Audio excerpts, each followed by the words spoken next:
പരിശുദ്ധ സഭയുടെ അടിസ്ഥാന വിശ്വാസങ്ങളിലൊന്നാണ് മറിയം നിത്യകന്യകയാണ്. മറിയം ആരാണ്? നിത്യകന്യകയാണ്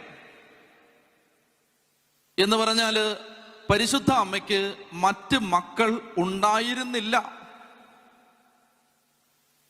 മറ്റ് മക്കളുണ്ടെങ്കിൽ, ഏറ്റവും സിമ്പിൾ ലോജിക്, മറ്റ് മക്കളുണ്ടെങ്കിൽ യോഹന്നാന്റെ കയ്യിലോട്ട് മാതാവിനെ ഏൽപ്പിച്ചു വിടുന്നത് യഹൂദ മതാചാര പ്രകാരം നിയമവിരുദ്ധമാണ്. ഒരു അന്യപുരുഷന്റെ കയ്യിലേക്ക് പെറ്റതള്ളെ കൊടുത്തു വിടുന്നത് യഹൂദ മതാചാര പ്രകാരം നിയമവിരുദ്ധമാണ്.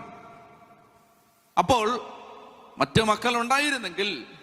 മക്കളുണ്ടെങ്കിൽ യോഹന്നാനെ ഏൽപ്പിക്കില്ല. പ്രസവിച്ചില്ല എന്ന് പറയരുത്. കാരണം അദ്ദേഹം രണ്ടാമത് നമ്മൾ പറഞ്ഞു യേശു ജനിക്കുന്നത് വരെ മറിയെ പരിഗ്രഹിച്ചില്ല, ലൈംഗിക ബന്ധത്തിൽ ഏർപ്പെട്ടു. അപ്പോൾ പിന്നെ കന്യക എന്ന പ്രയോഗത്തിന് അർത്ഥമേ അവിടെ ഇല്ല, അതിന് ഒരു അർത്ഥമില്ല. പിന്നെ നിത്യകന്യക അല്ല മറിയ, ഇതൊക്കെയാണ് പറയുന്നത്. അപ്പോൾ ബൈബിളിലൊന്നും ഇല്ലാത്ത ഈ നിത്യകന്യകാ പരിവേഷം എന്തിനു നൽകുന്നു? അടുത്തത് ഞങ്ങളുടെ പാണ്ഡനാടോട് തന്നെ ചോദിച്ചൊരു ചോദ്യമാണ് മുമ്പൊരിക്കൽ. അദ്ദേഹം അതിനെ നന്നായിട്ട് ഫേസ് ചെയ്തു. ആ ചോദ്യം, ഈ മറിയ എന്ന് പറയുന്ന ആൾ സർവശക്തനും സർവജ്ഞാനിയും സർവവ്യാപിയുമായ ഒരുവനെയാണ് ഗർഭം ധരിച്ച് പ്രസവിച്ചതെങ്കിൽ മറിയയ്ക്ക് ജന്മം കൊടുത്ത ഉദരത്തിനും ഇതേ യോഗ്യത വേണ്ടേ? ഹൗവയുടെ വഴിയിലൂടെ വരാൻ പാടില്ല. ഹൗവയിലൂടെ ജനിച്ചാൽ എങ്ങനെ മറിയ അമലോത്ഭവയാകുന്നത്? ആ ജനസിലൂടെ വരാൻ പറ്റില്ല. മറിയയ്ക്ക് വേറൊരു ജനറേഷൻ നിങ്ങൾ പറയേണ്ടി വരും. പിന്നെ ക്രൂശീകരണം വേണ്ടാന്ന് പറയുമ്പോഴും എല്ലാവരും മറിയയുടെ മക്കളായിട്ട് ജനിച്ചാൽ മതിയായിരുന്നു. കാരണം ക്രൂശീകരണത്തിന് പ്രസക്തിയില്ല. അതുവഴി രക്ഷാസിദ്ധാന്തം പാടെ തള്ളിപ്പോവാണ്. ചുരുക്കി പറഞ്ഞാൽ എങ്ങനെ ഏച്ചു വെച്ചാലും യോജിക്കാത്ത ഒരു സിദ്ധാന്തമാണ് മെരിയോളജി എന്നാണ് ഞാൻ മനസ്സിലാക്കുന്നത്. യേശു ജീവിതത്തിൽ ഒരിക്കൽ പോലും തൻ്റെ അമ്മയായ മറിയെ അമ്മേന്ന് വിളിച്ചിട്ടില്ല. വിളിച്ചത് ഗുനൈ അഥവാ സ്ത്രീയെ എന്നാണ്. ഗുനൈ അല്ല, ഈ ഗൈനക്ക് എന്ന പദം പിറക്കുന്നത് തന്നെ ഗുനൈ, സ്ത്രീയെ എന്നാണ് വിളിക്കുന്നത്. കന്യകയ്ക്ക് ചേരാത്തൊരു പേരാ യേശു വിളിക്കുന്നുള്ളൂ. കാരണം യേശുവിന് അനിയന്മാരുണ്ട്. അതുകൊണ്ട് തന്നെയാണ് പഴയ കന്യക എന്നല്ല വിളിക്കുന്നത്, നിത്യ കന്യക എന്ന് വിളിക്കുന്നത്. അതിലും വലിയ തെറ്റേ. കാരണം എന്താ? കാരണം വളരെ വ്യക്തതയോടുകൂടി പറയുകയാണ്. മത്തായിയുടെ സുവിശേഷം 1:25 പറയുകയാണ്, അതുവരെ യോസഫ് ജനിക്കുന്നത് വരെ യേശു മറിയെ യോസഫ് പരിഗ്രഹിച്ചില്ല, അവളെ അറിഞ്ഞില്ല, ഗിനോസ്കൈ ചെയ്തില്ല, അറിഞ്ഞില്ല. അതിൻ്റെ അർത്ഥം നമുക്കറിയാലോ, ദാമ്പത്യ ബന്ധത്തിൽ ഏർപ്പെട്ടില്ല. അതിനൊരു ബദൽ ജേക്കബ് കട്ടക്കൽ അച്ഛൻ്റെ ഒരു പുസ്തകത്തിൽ ഞാൻ കണ്ടു. മീകൾ മരണം വരെ അവൾക്ക് കുഞ്ഞുങ്ങളൊന്നും ഉണ്ടായില്ല, അത് കഴിഞ്ഞ് പ്രസവിച്ചെന്നാണോ? അല്ല, അങ്ങനെ ഞാനും കുറേ അങ്ങോട്ട് തരാം. പത്രോ സംസാരിപ്പാൻ വായി തുറന്നു, പിന്നെ അടച്ചില്ലെന്നല്ല. അങ്ങനെ വന്നാൽ നമ്മുടെ മുമ്പിൽ ഇതൊക്കെ തീരുന്ന പരിപാടിയൊക്കെ ഉള്ളൂ. അതുകൊണ്ടാണ് വരുന്നെങ്കിൽ സാമാന്യ മനുഷ്യറിയില്ലേ അതുവരെ പരിഗ്രഹിച്ചില്ല എന്ന വാക്യം അനവസരത്തിലല്ലേ അതിനകത്ത്? ഒന്ന് ഓർത്ത് വയ്ക്കുക ആ ഒരു പദം. ഒരാൾ പറയാ പരിശുദ്ധ അമ്മയെ ആക്ഷേപിക്കരുത്, എന്താ മക്കളുണ്ടെന്ന്. ഇവിടെ മക്കളുണ്ടാകുന്ന ആക്ഷേപമാണെങ്കിൽ ഞങ്ങൾ 5 പേരുണ്ട്, എൻ്റെ അപ്പനും അമ്മയ്ക്കും. ആക്ഷേപമാണോ? കത്തോലിക്കൽ എത്ര കോടി മനുഷ്യരുണ്ട്, ഇതിൽ ആക്ഷേപമാണോ? അപ്പനും അമ്മയ്ക്കും മക്കളുണ്ടാകുന്ന ആക്ഷേപമല്ല, അത് അഭിമാനമാണ്, ദൈവത്തിൻ്റെ അനുഗ്രഹമാണ്. അതുകൂടി പറഞ്ഞ് മെരിയോളജിയുടെ അശാസ്ത്രീയത നിങ്ങളൊന്ന് വിശദീകരിച്ച് തരിക. ഞാൻ പറഞ്ഞത് മറിയയെ പരിഗ്രഹിച്ചു എന്നൊരു പ്രയോഗമാണ്. അവിടെ ഒരു കാര്യം ക്ഷമിക്കണം, എനിക്കിതിലപ്പുറത്തൊന്നും പറയാനായിട്ടാവില്ല. ഒരു പുരുഷൻ ഒരു വീട്ടിലിരുന്നിട്ട് പോകാന്തരം പറയുക, ഞാനിവിടെ ഒരു സ്ത്രീയെ കണ്ടു, പരിഗ്രഹിച്ചില്ല. വെറുതെ പറയേണ്ട കാര്യമുണ്ടോ? വെറുതെ പറയേണ്ട കാര്യമില്ല. കാരണം അങ്ങനെ ഒരു പ്രശ്നമില്ല, അടിമേടിക്കുന്ന കേസാത്. അങ്ങനെയാണെങ്കിൽ ആ ചിന്ത പറഞ്ഞാൽ തന്നെ അടിമേടിക്കും. മത്തായി എന്തിനു പറയുന്നു ഈ കാര്യം? നിങ്ങളെന്ത് പറയും? മത്തായി ഒരാവശ്യമില്ലാത്ത പറയാം, അതുവരെ അവൻ അവളെ പരിഗ്രഹിച്ചില്ല. ആജീവനാന്തമെന്നാണെങ്കിൽ നമുക്കിത് സമ്മതിക്കാമായിരുന്നു. ഇത് അതുവരെ. അപ്പോൾ ഇത് സാന്ദർഭികമാണോ ഈ പറയാം? 1. 2, വീണ്ടും കുഞ്ഞുങ്ങളുണ്ടെന്നുള്ള സൂചന. രണ്ടാമത്തെ കാര്യം, ഈ മറിയയ്ക്ക് എത്ര മക്കളുണ്ട്, അവർക്കെത്ര ഇതുണ്ട്, ഇതെല്ലാം എഴുതാനുള്ള മറിയയുടെ ഡയറി കുറിപ്പല്ല തിരുവെഴുത്ത്. മനസ്സിലായില്ലേ? പൗലോസിന് ഭാര്യ ഉണ്ടോ എന്ന് എഴുതുന്ന ഡയറി കുറിപ്പല്ലിത്. അതിൽ വന്നിട്ടുള്ള ചില കാര്യങ്ങൾ. ഒരു കാര്യം കേട്ടോ, നിങ്ങളൊന്ന് കേൾക്കണേ. മറിയത്തിന് വേറെ മക്കളുണ്ടെന്ന് പറയുന്നതിൽ 4 മക്കളാണ് പ്രധാനമായിട്ട് പറയുന്നത്. പെൺമക്കളുടെ പേര് പറയുന്നില്ല. അതൊരു സംവാദമായിട്ട് തന്നെ നമ്മളിവിടെ അവതരിപ്പിക്കാം. മറിയത്തിന് മക്കളില്ലെന്ന് ബൈബിളിൽ നിന്ന് ഞങ്ങൾ തെളിയിച്ചു തരാം. ഇതിൽ ആദ്യത്തെ ഒരു ഉദാഹരണം മാത്രം ഞാൻ പറയാൻ ആഗ്രഹിക്കുക. ഗലാത്യ ലേഖനത്തിന് 1:14 നമ്മൾ കാണുന്നുണ്ട്.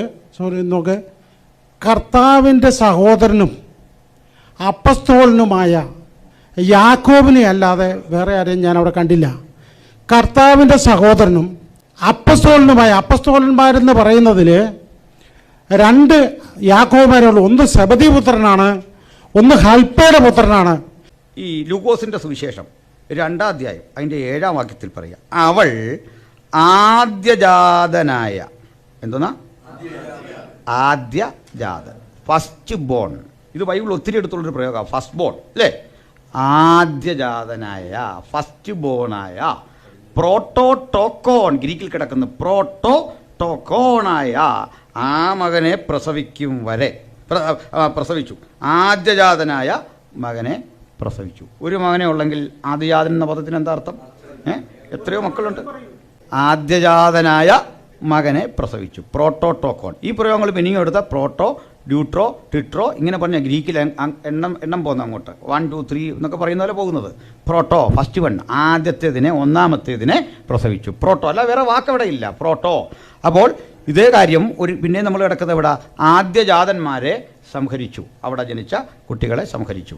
അപ്പോൾ രണ്ടാമത് കുട്ടികളുണ്ടെന്നുള്ളതിൻ്റെ ഒരു സൂചനയാണിത്. അല്ല ഞങ്ങളത് ഏറ്റവും വലിയ ഞങ്ങളുടെ ചിന്തയോ ദൈവശാസ്ത്ര വീക്ഷണമോ ഒന്നും അല്ലി പറഞ്ഞു വരുന്നത്. അത് പ്രഥമ ദൃഷ്ടിയ നമുക്ക് വായിച്ചാൽ ബോധ്യം വരുന്ന ഒരു സംഭവം തന്നെയാണ്. അപ്പോൾ നമുക്ക് മുമ്പ് പറഞ്ഞ പോലെ ദൈവകൃപയിലാണ് ഇതെല്ലാം മനസ്സിലാക്കുന്നത്. ഇവിടെ ഞങ്ങൾ സ്ഥാപിക്കാൻ ഉദ്ദേശിച്ചതുമായ കാര്യം, മറിയ എന്നത് നിത്യകന്യകയായിരുന്നു എന്നൊരു പ്രയോഗം വളരെ വേദവിപരീതമാണ്. മറിയ എന്ന കർത്തൃദാസി പ്രസവിച്ചു. മാത്രമല്ല ഈ പരിശുദ്ധാത്മാവ് ഈ പറഞ്ഞ പോലെ പരിശുദ്ധാത്മാവിൽ നിറഞ്ഞ് ആരാ വിളിച്ചേ? എലിസബത്ത് വിളിച്ചപ്പോൾ മറിയ പ്രതികരിച്ചത്, ഞാൻ കർത്താവിൻ്റെ ദാസി. അടുത്തത് ഇതേ ഞങ്ങളും പറയുന്നുള്ളൂ. അടുത്തത് യേശു എങ്ങനെ മറിയെ വിളിച്ചേ? യേശു എങ്ങനെ വിളിച്ചേ? സ്ത്രീയെ. അപ്പോൾ പരിശുദ്ധാത്മാവിൽ നിറഞ്ഞൊരു മനുഷ്യനാണ് വിളിച്ചേ. ഇല്ല, പരിശുദ്ധാത്മാവ് നേരിട്ട് വന്ന് ദൈവമാതാവെന്ന് വിളിക്കല്ല, മറിച്ച് പരിശുദ്ധാത്മാവിൽ നിറഞ്ഞിട്ട് ഒരു മനുഷ്യൻ വിളിച്ചു, ഒരു സഹോദരി വിളിച്ചു. യേശു തിരിച്ച് വിളിച്ചത് സ്ത്രീയെ. യേശുവിന് മറിയെ അമ്മയെന്ന് വിളിക്കാൻ പറ്റിയ നല്ലൊരു സന്ദർഭം ഉണ്ടായിരുന്നു ക്രൂശിൽ, ലാസ്റ്റ് വേളയാണ്. ഇതിലും വലിയൊരു കാര്യം കൂടി കേട്ടോ. അവിടെ കിടക്കുമ്പോൾ യേശു പറഞ്ഞു എന്താ? അഡൽഹോസ്, അല്ലയോ ബ്രദറെ, ഇതാ നിൻ്റെ അമ്മ, ഇതാ സ്ത്രീയെ നിൻ്റെ മകൻ. യേശുവിൻ്റെ ഒരിക്കൽ കാവർന്ന ഭൂമിയിൽ യേശു ഇരിക്കുമ്പോൾ വന്നിട്ട് പറഞ്ഞു, നിൻ്റെ അപ്പൻ, നിൻ്റെ അമ്മ, നിൻ്റെ സഹോദരങ്ങൾ ഇത് കാണാൻ വെയിറ്റ് ചെയ്യുന്നു. കർത്താവ് പറഞ്ഞു, ആരാണ് എൻ്റെ അപ്പനും അമ്മയും ഒക്കെ? സ്വർഗസ്ഥനായ എൻ്റെ പിതാവിൻ്റെ ഇഷ്ടം ചെയ്യുന്നവർ. ജീവിതത്തിൽ ഒരിക്കലും യേശു കാട്ടാത്ത ഈ മാതൃക. യേശു എവിടെങ്കിലും അമ്മയ്ക്ക് ഇങ്ങനെ ഒരു പൂജ അർപ്പിക്കാനോ ശിഷ്യന്മാരെ കൊണ്ട് ആ കാൽക്കൽ വീഴാനോ എന്തെങ്കിലും ഒരു കാര്യം ചെയ്തില്ലെന്ന് മാത്രമല്ല, നിർണായക ഘട്ടങ്ങളിൽ മറിയെ അത്തരത്തിൽ നിരാകരിക്കുന്ന കാഴ്ചയും കാണാം. കാനായിലെ കല്യാണ വീട്ടിൽ പരിശുദ്ധ അമ്മയാണ് ആദ്യം ഇത് അറിഞ്ഞത്, അല്ലെങ്കിൽ അമ്മയോടാണ് അവരിത് പറഞ്ഞത്. അമ്മ വന്ന് പുത്രനോട് ഈ ആവശ്യം പറയുമ്പോൾ പുത്രൻ ഇങ്ങനെ പറയുകയാണെന്ന് വിചാരിക്കുക, അമ്മേ ഇത് അമ്മയോടല്ലല്ലോ അവർ പറയേണ്ടത്, ഞാനിവിടെ നിൽക്കുകയല്ലേ ഞാൻ നേരിട്ട് ഇവിടെ നിൽക്കുമ്പോൾ അവർക്ക് വീഞ്ഞില്ലെങ്കിൽ അവർ എന്നോടല്ലേ പറയേണ്ടത് എന്ന് പുത്രൻ പറഞ്ഞതായി നമ്മൾ വായിക്കുന്ന ബൈബിളിൽ നമ്മൾ കാണുന്നില്ല. അമ്മ പറഞ്ഞതിനോട് അവൻ പ്രത്യുത്തരിച്ചു, എനിക്കും നിനക്കും എന്ത്? അമ്മ ഹൃദയം കൊണ്ട് അവൻ്റെ വാക്കുകളുടെ അർത്ഥം മനസ്സിലാക്കി. അമ്മ പറഞ്ഞു, അവൻ പറയുന്നത് പോലെ ചെയ്യാൻ പറഞ്ഞു. അവൻ പറഞ്ഞു, വെള്ളം വീഞ്ഞായി. മറ്റൊരിടത്ത് നമ്മൾ വന്ന് കാണുന്നുണ്ട്, അപ്പസ്തോലന്മാർ യേശുവിൻ്റെ അടുത്ത് വന്ന് പറഞ്ഞു, ഇതാ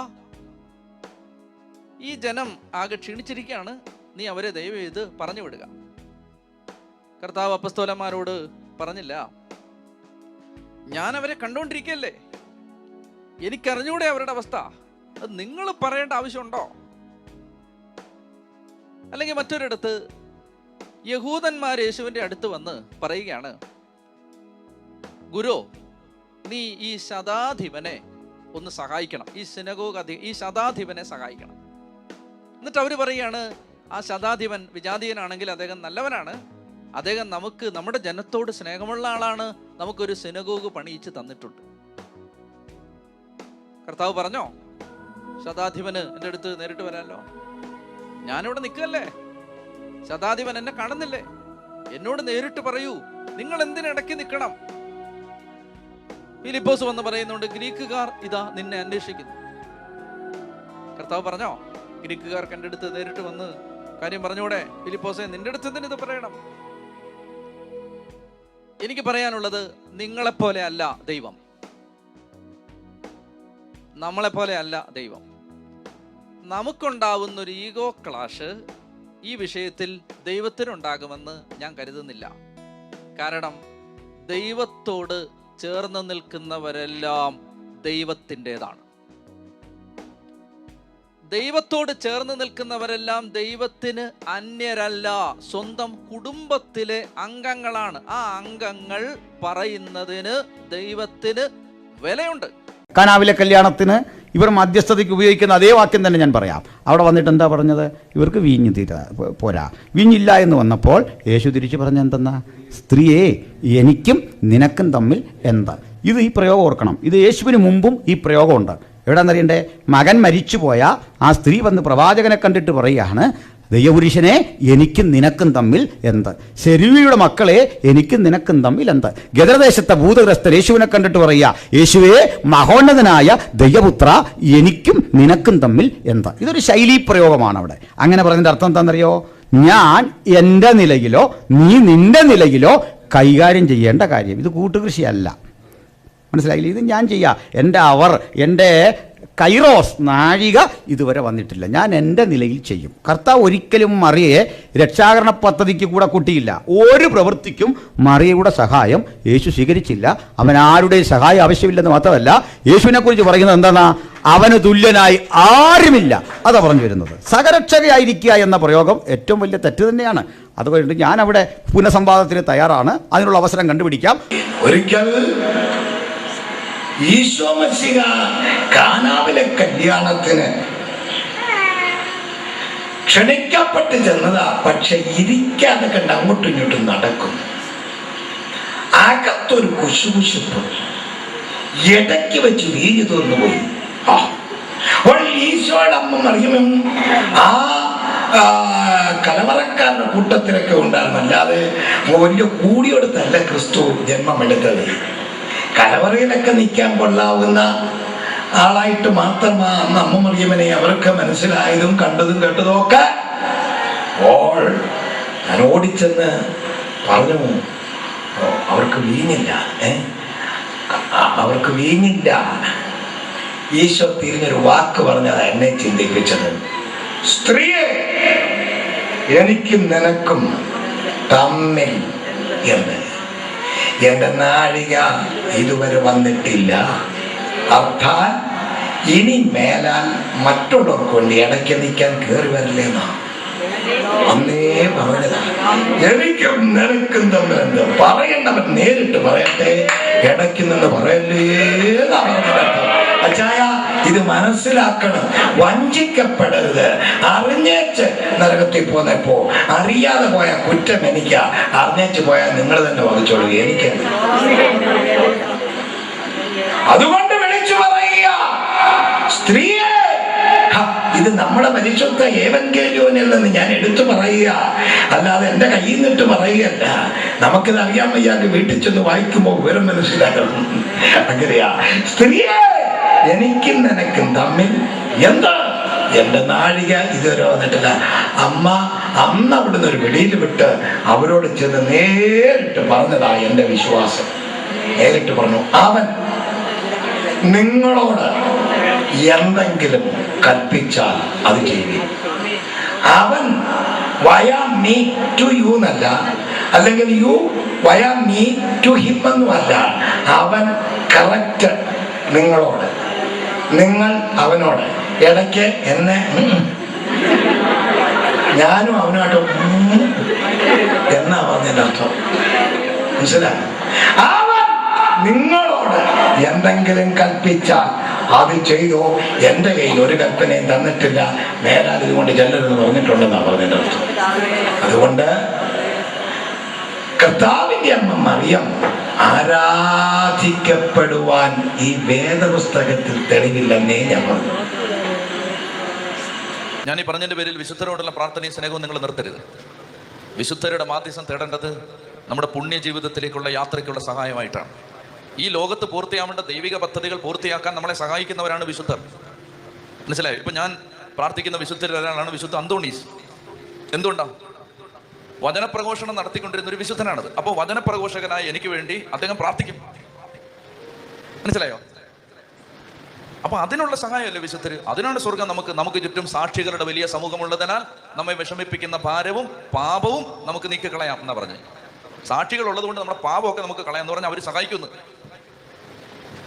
വഴിതെറ്റി പോകുന്ന ഒരു മകന് വേണ്ടി ഒരു അമ്മ കരഞ്ഞ് പ്രാർത്ഥിക്കുന്നത് പോലെ വഴിതെറ്റി പോകുന്ന മക്കൾക്ക് വേണ്ടി മാതാവ് കരഞ്ഞ് പ്രാർത്ഥിച്ചുകൊണ്ടിരിക്കുകയാണ്. അതാണ് മാതാവിന്റെ രക്തക്കണ്ണീർ. ഉണ്ണിമിശിഹായെ കാണുവാൻ ചെന്ന വിദ്വാൻമാർ പൊന്ന്, മൂറ്, കുന്തിരിക്കം ഇവ തിരുമുൾക്കാഴ്ച വെച്ച് പുറകോട്ട് മാറി നിന്തിരുവടി വണങ്ങി പുറങ്കാലടിച്ചു മാറുമ്പോൾ അവിടെ എഴുതിയിരിക്കുന്നത്, അവർ ആ വീട്ടിൽ ചെന്ന് ശിശുവിനെ അമ്മയായ മറിയോടുകൂടെ കണ്ടു. വീണ അവനെ, ആ പ്രത്യേകം ശ്രദ്ധിച്ചോണം, നെ ആ പ്രയോഗം ശ്രദ്ധിച്ചോണം. നെ നെ എന്നുള്ളടത്ത് രേ എന്നെഴുതിയിരുന്നെങ്കിൽ ഈ പുസ്തകം മൊത്തം തെറ്റിയത്. അത് തെറ്റുവാൻ പരിശുദ്ധാത്മാവ് അനുവദിക്കത്തില്ല. അതുകൊണ്ട് വീണ അവനെ നമസ്കരിച്ചു. ഞാൻ പറയുന്നു, അവനെ മാത്രം നമസ്കരിച്ചു. അവരെ എന്നെഴുതിയിരുന്നെങ്കിൽ അവിടെ നിന്നവരും ഇരുന്നവരും കന്നുകാലി സഹിതം ആരാധനയ്ക്ക് യോഗ്യരായി പോയാലേ. ഇവിടെ അത് വരാൻ പാടില്ല. അപ്പൊ അതുകൊണ്ട് നമ്മളൊരു കവറെടുത്ത് ചെന്ന് മുട്ടുകുത്തുന്നു, അല്ലെങ്കിൽ നമ്മൾ ആരെങ്കിലും വിശുദ്ധരെ കാണുമ്പോൾ, പരിശുദ്ധ അമ്മയെ കാണുമ്പോൾ നന്നായിട്ടൊന്ന് വണങ്ങുന്നു. തെറ്റുണ്ടോ അതിനകത്ത്? ഒരു തെറ്റുമില്ല. ജോസഫിന്റെ ജീവിതത്തിൽ ജോസഫ് ഒരു സ്വപ്നം കണ്ടു. എന്താണ്? 12 കറ്റകൾ, അതിൽ ജോസഫിന്റെ കറ്റ നടുക്ക്, ബാക്കി കറ്റകളെല്ലാം കുമ്പിട്ട് കിടക്കാണ്. ആരുടെ മുമ്പിൽ? ജോസഫിന്റെ മുമ്പിൽ. ജോസഫിന്റെ ജീവിതം അപഗ്രഥിക്കുമ്പോൾ ഈജിപ്തിലെ ഭരണാധികാരിയായി ജോസഫ് മാറിയതിനു ശേഷം സഹോദരന്മാര് ബാക്കി 11 പേരും ജോസഫിന്റെ മുമ്പിൽ താഴ് വണങ്ങി കുമ്പിട്ട് നിന്നു. തെറ്റുണ്ടോ അതിനകത്ത്? തെറ്റില്ല. ദൈവം ഉയർത്തിയവരുടെ മുമ്പിൽ, ദൈവം ബഹുമാനിച്ചവരുടെ മുമ്പിൽ, ദൈവം ഉയർന്ന സ്ഥാനം കൊടുത്തവരുടെ മുമ്പിൽ വണങ്ങുന്നത്, ആദരവ് പ്രകടിപ്പിക്കുന്നത്, കുനിയുന്നത്, മുട്ടുകുത്തുന്നത് തെറ്റല്ല. പക്ഷെ അതെന്താണ്? ധൂളിയ, ഹൈപ്പർ ധൂളിയ, ലാത്രിയ അല്ല എന്ന് പറഞ്ഞാൽ അത് ആരാധനയാവരുത്. ദൈവത്തെ മാത്രമേ ആരാധിക്കൂ. എന്നാൽ എന്ത് ചെയ്യണം? പരിശുദ്ധ അമ്മയുടെ മുമ്പിൽ സ്നേഹമുണ്ട്. നമ്മൾ വണങ്ങും, കുമ്പിടും, ഉമ്മ കൊടുക്കും, കെട്ടിപ്പിടിക്കും. നമ്മൾ അതെല്ലാം ചെയ്യും, നമ്മൾ സ്നേഹം പ്രകടിപ്പിക്കും. പക്ഷെ അത് എന്റെ കർത്താവിനോടുള്ള ആരാധനയ്ക്ക് പകരമല്ല. അതുകൊണ്ട് ശ്ലീഹന്റെ പാരമ്പര്യത്തെയോ ആരാധിക്കുവാൻ ഈ പരിശുദ്ധ ഏവങ്കേലിയോൻ അനുവാദം തരുന്നില്ല. പുതുപ്പള്ളി ചെന്നപ്പോ ഇവർച്ചാനോട് ഞാൻ പ്രത്യേകം പറഞ്ഞു, പൊന്നും കൊടുത്ത് ഇവർച്ചോ നമ്മളമ്മ പിണക്കമില്ല. ഞാൻ പറഞ്ഞ എനിക്ക് ഒരു പിണക്കമില്ല, പക്ഷെ അങ്ങേ ആരാധിക്കാൻ 31,173 വാക്യങ്ങളുള്ള ഈ വേദപുസ്തകത്തിൽ ഒരു തെളിവുമില്ല. അങ്ങൊരു പാമ്പിനെ കൊന്നുള്ള പരമാർത്ഥമാണ്.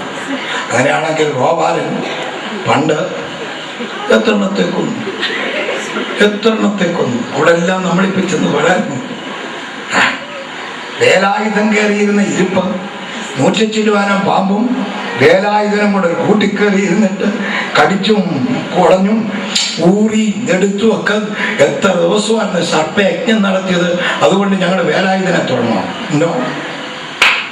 ഒരു വേലായുധനും ഒരു ഗോപാലനും അവന്റെ രക്തം കൊണ്ട് ഞങ്ങളെ വീണ്ടെടുക്കാൻ കൊള്ളത്തില്ലായിരുന്നു. രക്തം തന്ന് വീണ്ടെടുത്ത ഒരുവനേ ഉള്ളൂ. അവനാണ്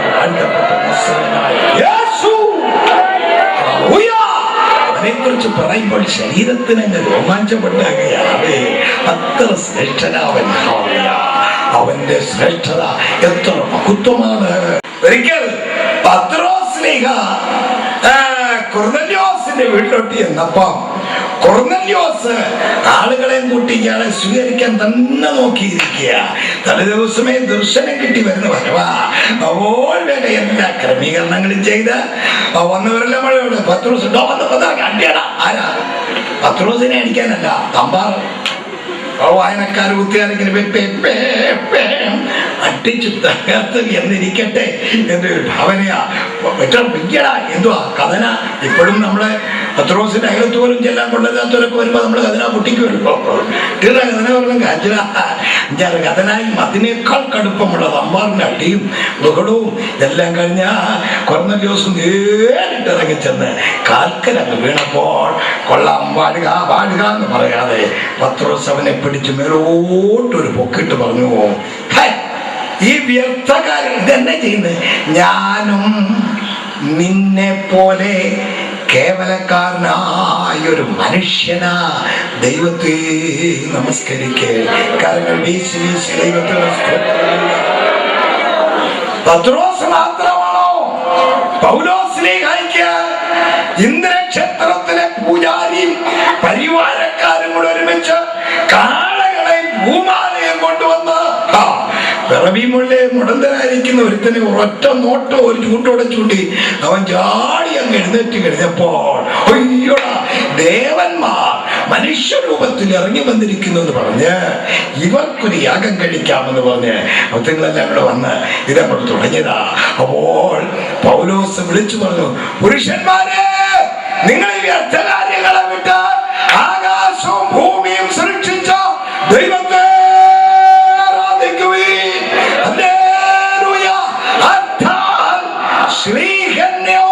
ശ്രീകന്റെ പാരമ്പര്യത്തെയോ ആരാധിക്കരുത്. അമ്മയെ മഹത്വപ്പെടുത്തുന്നവൻ തൻ്റെ നിക്ഷേപം കൂട്ടിവെക്കും. അനേകരുടെ ഹൃദയത്തെ പിശാച് വഴിതെറ്റിച്ചത് മറിയത്തെ ബഹുമാനിക്കുന്നത് എന്തോ മഹാപാപമാണ് എന്ന് തോന്നിപ്പിച്ചുകൊണ്ടാണ്. എനിക്ക് മറ്റൊരു കാര്യം കൂടി ഈ ചിന്തകൾ അവസാനിപ്പിക്കും മുമ്പ് നിങ്ങളോട് പറയാനുള്ളത്, എൻ്റെ പ്രിയപ്പെട്ട സഹോദരങ്ങളെ, ദൈവം മനുഷ്യനായിട്ട് മാറുമ്പോൾ,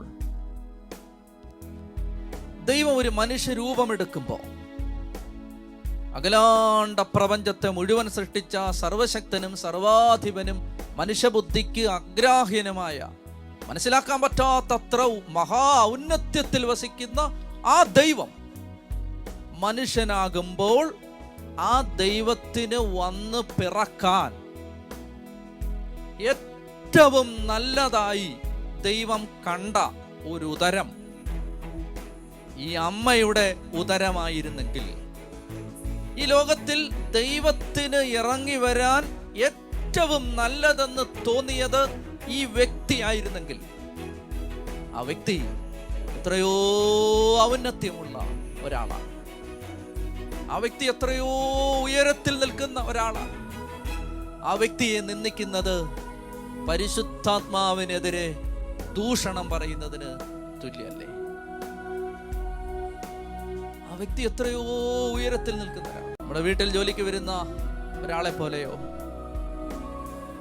വഴിയിൽ പിച്ചയച്ചുകൊണ്ടിരിക്കുന്ന ഒരു സ്ത്രീയെ പോലെയോ പുച്ഛിച്ച് പുച്ഛിച്ച് പുച്ഛിച്ച് അവരെ പോലും പുച്ഛിക്കരുത്. പക്ഷെ അവരെ കാണുന്നത് പോലെ, അല്ലെ അവരെ പുച്ഛിക്കുന്നത് പോലെ, ഡീഗ്രേഡ് ചെയ്യുന്നത് പോലെ, സ്വർഗം ഇത്രയും മഹാ ഔന്നത്യം കൊടുത്ത് ഉയർത്തിയ മഹിളാരത്നത്തെ നിന്ദിക്കുന്നവർ എത്രയോ വലിയ പാപത്തിലാണെന്ന് ഹൃദയവേദനയോടെ ഞാൻ നിങ്ങളെ അറിയിക്കുകയാണ്. പാപമാണ്, പാപമാണ്, മഹാപാപമാണ്. ആ പാപത്തിൽ ആരും പെടരുത്. ക്രിസ്തുവിൻ്റെ അമ്മയാണ്. എൻ്റെ അമ്മയെ പറഞ്ഞാൽ എനിക്ക് നോവും. അങ്ങനെയാണെങ്കിൽ തമ്പുരാന് ജന്മം കൊടുത്ത അമ്മയെ പറഞ്ഞാൽ അവന് നോവുമെന്ന് എൻ്റെ പരിശുദ്ധ അമ്മയെ മാനിക്കാത്ത സഹോദരങ്ങളെല്ലാം അറിയണമെന്ന് ഞാൻ ആഗ്രഹിക്കുന്നു. നന്മ നിറഞ്ഞവളേ, മേരി നിന്നാമം വാഴ്ത്തിപ്പാടുന്നു. പറഞ്ഞാൽ മറിയെ അവർ ആരാധിക്കുന്നു എന്നത് എൻ്റെ ആ ടെർമിനോളജിയിലെ പ്രശ്നമാണോ, അല്ലെങ്കിൽ വണക്കമായിക്കൊള്ളട്ടെ, നിങ്ങൾ ഈ ചെയ്യുന്ന രൂപത്തിലുള്ള മറിയ വിധേയത്വം, ആകാശരാജ്ഞി എന്ന വണക്ക, അമലോത്ഭവ എന്ന ബഹുമാനം ഏതെങ്കിലും അപ്പോസ്തലൻ നൽകിയിട്ടുണ്ടോ, അല്ല യേശു നൽകിയിട്ടുണ്ടോ? പരിശുദ്ധ അമ്മയോടുള്ള വണക്കം, വിശുദ്ധരോടുള്ള വണക്കം, അതെന്താണ്? സഭ അതിന് ഉപയോഗിക്കുന്ന രണ്ട് വാക്കുകളുണ്ട്, അത് അറിഞ്ഞിരിക്കണം. അതായത് ദൈവത്തിന് മാത്രമാണ് ആരാധന. ആ ആരാധനയെ കുറിച്ച് പറയാൻ 3 വാക്കുകൾ പഠിക്കണം.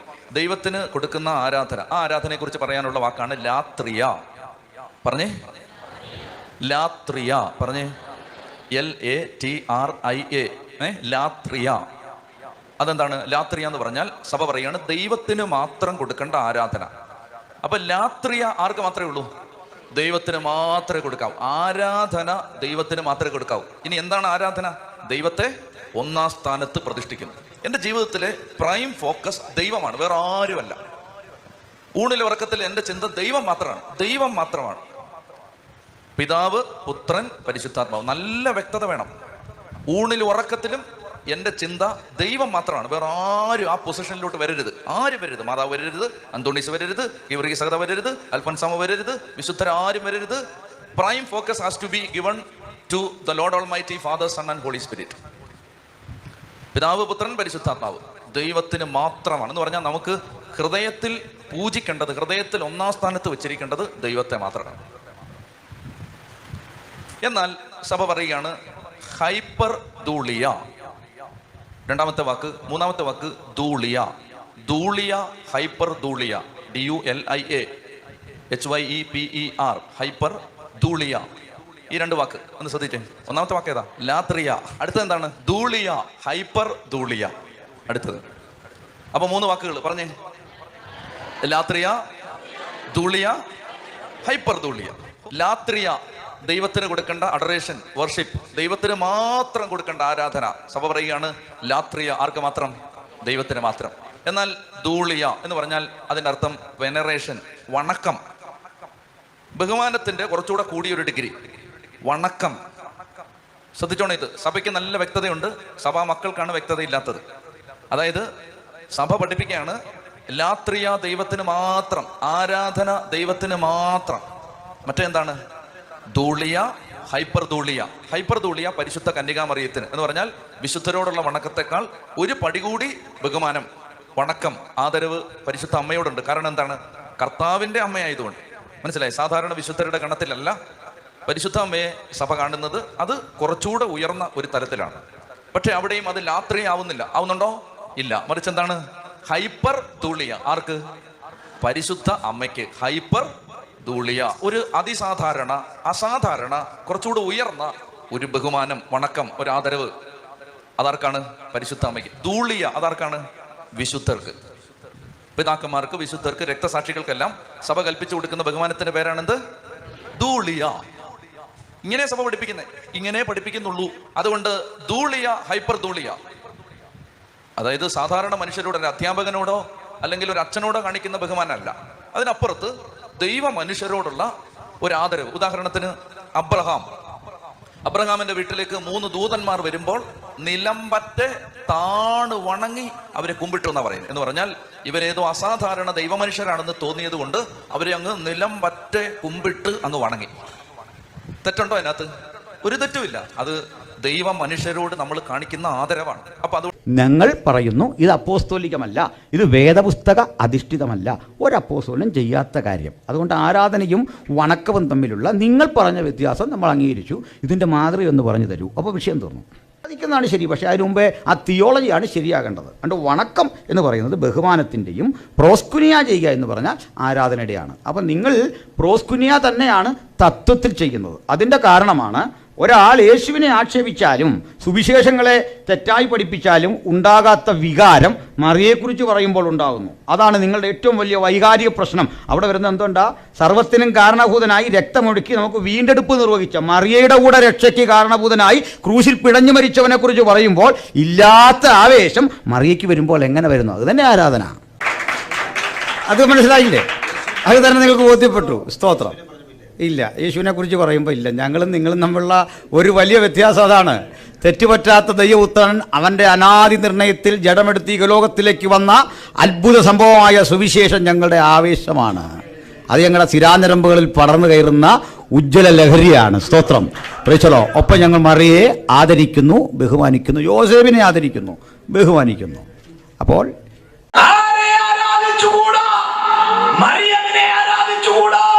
ഇപ്പോൾ തന്നെ പറയുന്നൊക്കെ പ്രാർത്ഥിക്കുന്ന ഓർത്തഡോക്സുകാരന് ഒരിക്കലും അംഗീകരിക്കാൻ പറ്റാത്ത കാര്യമാണ് കാത്തലിക്സിൻ്റെ മരിയോളജി. ആ മരിയോളജിയിലെ ഒട്ടേറെ അപാകതകൾ. പക്ഷേ ആ മരിയോളജി കഴിഞ്ഞാൽ കാത്തലിസിസത്തിന് നിലനിൽപ്പില്ല. കാരണം അതിൻ്റെ ത്രെഡ് കിടക്കുന്ന അവിടെയാണ്.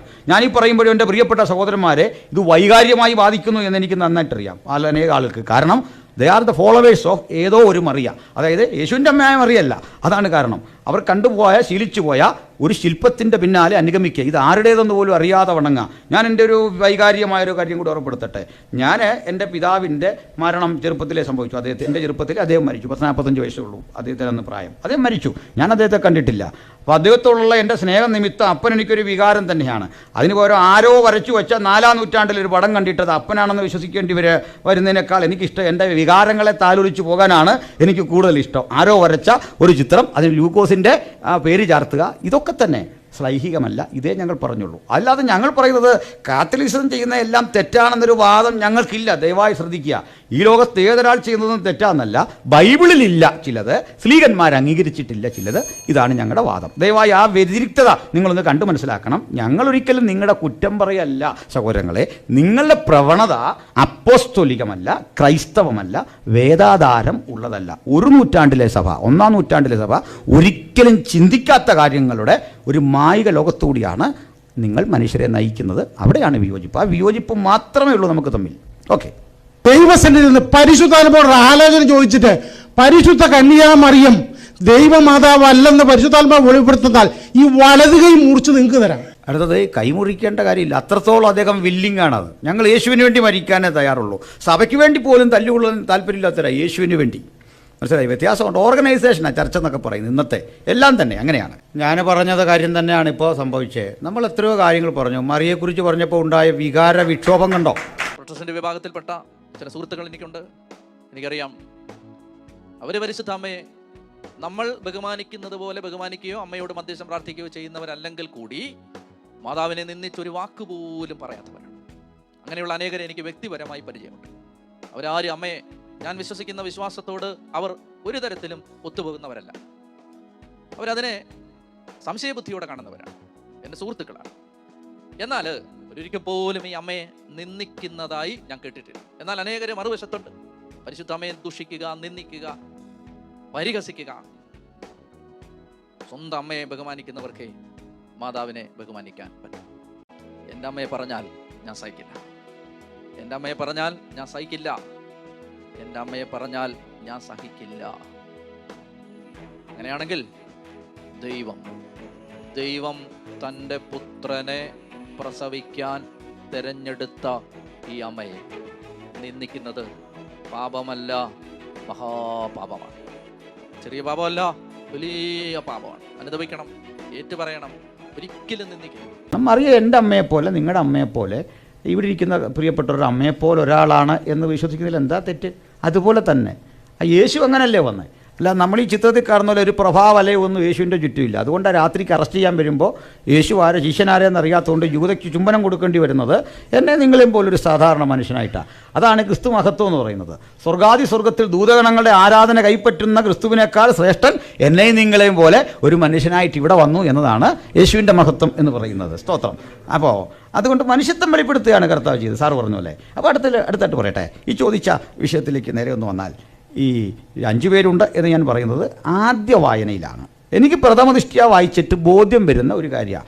നിങ്ങൾക്കും പ്രഥമദൃഷ്ട്യാ വായിച്ചാൽ അതേ ബോധ്യം വരും. രണ്ടാമത് പറഞ്ഞ കുറേ കൂടെ ഇരുന്ന് ചിന്തിക്കാൻ ഒരു മനസ്സ് കാണിച്ചു. പിതാവിൻ്റെ ചങ്കിൽ ഈ പരിശുദ്ധ അമ്മയുണ്ട്. ആ പുത്രൻ്റെ ചങ്കിൽ ഈ പരിശുദ്ധ അമ്മയുണ്ട്. ആ പരിശുദ്ധാത്മാവിൻ്റെ ചങ്കിൽ ഈ പരിശുദ്ധ അമ്മയുണ്ട്. ഈ അമ്മയുടെ ഹൃദയത്തിൽ അവരുണ്ട്. അവർ മാത്രമേ ഉള്ളൂ. നിങ്ങൾ പരിശുദ്ധ അമ്മയെ ബഹുമാനിച്ചാൽ നിങ്ങൾ ബഹുമാനിക്കുന്നത് പരിശുദ്ധ അമ്മ ആരെ മാത്രം ഹൃദയത്തിൽ ഏകാഗ്രമായി പൂജിച്ചു കൊണ്ടിരിക്കുന്നോ ആ ദൈവത്തെയാണെന്ന് ഞാൻ നിങ്ങളോട് പറയുന്നു. അതുകൊണ്ട് പരിശുദ്ധ അമ്മയെ ആരാധിക്കണം എന്ന് അർത്ഥമില്ല. ആരാധന വേറെയാണ്. ആരാധന ഹൃദയത്തിലെ 1-ാം സ്ഥാനം ആർക്ക് എന്നതാണ് ആരാധനാ വിഷയം. എന്നാൽ നമുക്ക് ആരെയും, നിങ്ങൾ നിങ്ങളുടെ അപ്പനെ ബഹുമാനിക്കുന്നില്ലേ? ഒരു പടി കൂടി കടന്ന് സ്നേഹിക്കുന്നില്ലേ? നിങ്ങൾ ചില വ്യക്തികളെ ഒരു പടി കൂടി കടന്ന് സാധാരണ മനുഷ്യരെ സ്നേഹിക്കുന്നതിൽ കൂടുതൽ സ്നേഹിക്കുന്നില്ലേ? അത്തരം സ്നേഹത്തിന്റെ ശ്രേണി ബന്ധങ്ങൾക്ക് ദൈവം ഒരു തടസ്സമല്ല. നിങ്ങൾ തിരിച്ചറിയണം. മറിയമിനെ ആരാധിക്കാൻ ഈ പുസ്തകത്തിൽ യാതൊരു വാക്യവുമില്ല. അതുകൊണ്ട് ഞങ്ങൾ അമ്മ വിദ്വേഷികളൊന്നുമല്ല. ഉള്ളത് പറയാമല്ലോ, ഉള്ളു തുറന്ന് പറയാ. എൻ്റെ കർത്താവിനെ പ്രസവിച്ച ബഹുമാന്യ മാതാവ്, അമ്മ മാതാവ് ചെങ്ങന്നൂർ എവിടെങ്കിലും വന്നാൽ, ചെങ്ങന്നൂരല്ല എൻ്റെ സ്ഥലം, ചെങ്ങന്നൂർ, അവിടെ എവിടെങ്കിലും വന്നാൽ എൻ്റെ വീട്ടിൽ കയറി ഒരു ഗ്ലാസ് വെള്ളം കുടിക്കണമെന്നാണ് എൻ്റെ വിചാരം. സത്യമേ സത്യം. എൻ്റെ അമ്മയെ ബഹുമാനിക്കുന്നതിനേക്കാൾ ഞാൻ എൻ്റെ കർത്താവിൻ്റെ അമ്മയെ മാനിക്കുന്നവനും ബഹുമാനിക്കുന്നവനും. പക്ഷേ അങ്ങയുടെ രക്തം എൻ്റെ പാപത്തിന് പരിഹാരം വരുത്തിയില്ല. എന്നാൽ അങ്ങ് പ്രസവിച്ച ഉണ്ണിമശിഹായുടെ അല്ല, കാൽവറിയിലെ ക്രിസ്തുവിന്റെ രക്തം എൻ്റെ പാപത്തിന് പരിഹാരം. അതുകൊണ്ടാണ് ഞങ്ങൾ ക്രിസ്തുവിനെ ആരാധിക്കുന്നത്. അതല്ലാതെ അവിടുത്തെയോട് ഞങ്ങൾക്ക് യാതൊരു വഴക്കമുള്ളവരല്ലേ. സത്യമാണ് ഈ ഉള്ളു തുറന്നായി പ്രസംഗിക്കുന്നത്, അല്ലാതെ പഠിച്ചു വെച്ചത് പറയുക. അവൾ എൻ്റെ അമ്മയാണെന്ന് പറയാനുള്ള ഭാഗ്യം കിട്ടി. എൻ്റെ അമ്മ ലോകത്തിലെ ഏറ്റവും നല്ല സ്ത്രീയാണെന്ന് പറയാനുള്ള മഹാഭാഗ്യം കിട്ടിയവരാണ് ക്രിസ്ത്യാനികൾ. പലരും ആ ഭാഗ്യം അംഗീകരിച്ചിട്ടില്ലെങ്കിലും മഹാഭാഗ്യമാണ്. ഇത്ര പരമപരിശുദ്ധയായ, നിഷ്കളങ്കയായ, ലോകത്ത് ഒരു മനുഷ്യനും തുലനം ചെയ്യാൻ പറ്റാത്ത മഹാവിശുദ്ധിയുടെ ഔന്നത്യത്തിൽ ജീവിച്ചിരുന്ന, എളിമയുടെ നിറകുടമായിരുന്ന, അഹങ്കാരം തൊട്ടു തീണ്ടിയിട്ടില്ലാത്ത, പാപത്തിന്റെ കണിക പോലും ഇല്ലാത്ത ഒരു സ്ത്രീയാണ്, ഒരു പരിശുദ്ധ സ്ത്രീ രത്നമാണ് എൻ്റെ അമ്മ. ഭാഗ്യമല്ലേ? ഭാഗ്യമാണ്. പരിശുദ്ധ അമ്മേ, മറിയമേ, തമ്പുരാന്റെ അമ്മേ, പാപികളായ ഞങ്ങൾക്ക് വേണ്ടി എന്ന് പറഞ്ഞ് നമ്മൾ പ്രാർത്ഥിക്കുമ്പോൾ, എൻ്റെ പ്രിയപ്പെട്ട സഹോദരങ്ങളെ, നമുക്ക് കിട്ടുന്നത് എന്തു വലിയ ഭാഗ്യമാണ്. ഇപ്പോൾ മുതൽ ഇതാ സകല തലമുറകളും എന്നെ ഭാഗ്യവതി എന്ന് പ്രകീർത്തിക്കും.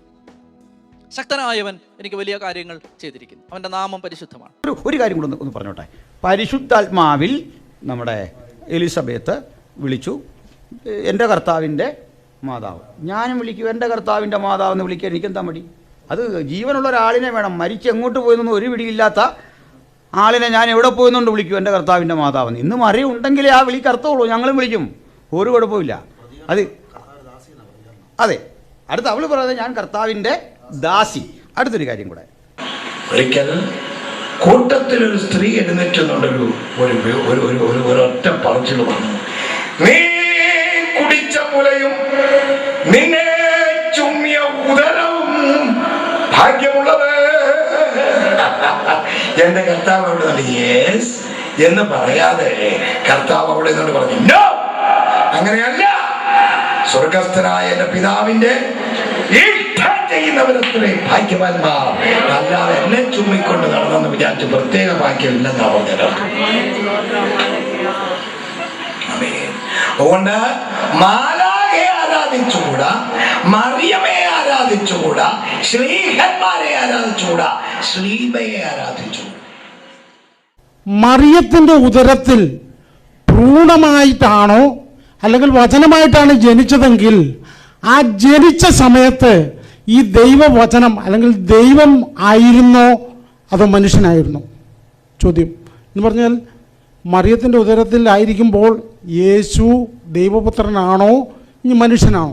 യേശു എക്കാലഘട്ടത്തിലും ദൈവമാണ്.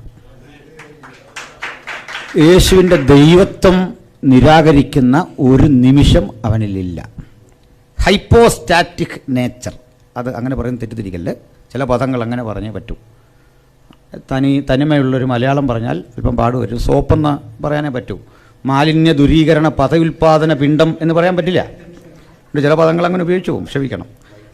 അതുകൊണ്ട് എന്തോ അതെ, അതുകൊണ്ട് ചില പദങ്ങൾ അങ്ങനെ പറഞ്ഞേ പറ്റുള്ളൂ, ക്ഷമിക്കണം. ഹൈപ്പോസ്റ്റാറ്റിക് നേച്ചർ, രണ്ട് ഹൈപ്പോസ്റ്റാറ്റിസിസ് യേശുവിലുണ്ട്. ഒന്ന് ഹ്യൂമാനിറ്റി അഥവാ മനുഷ്യത്വം, രണ്ട് ദൈവത്വം.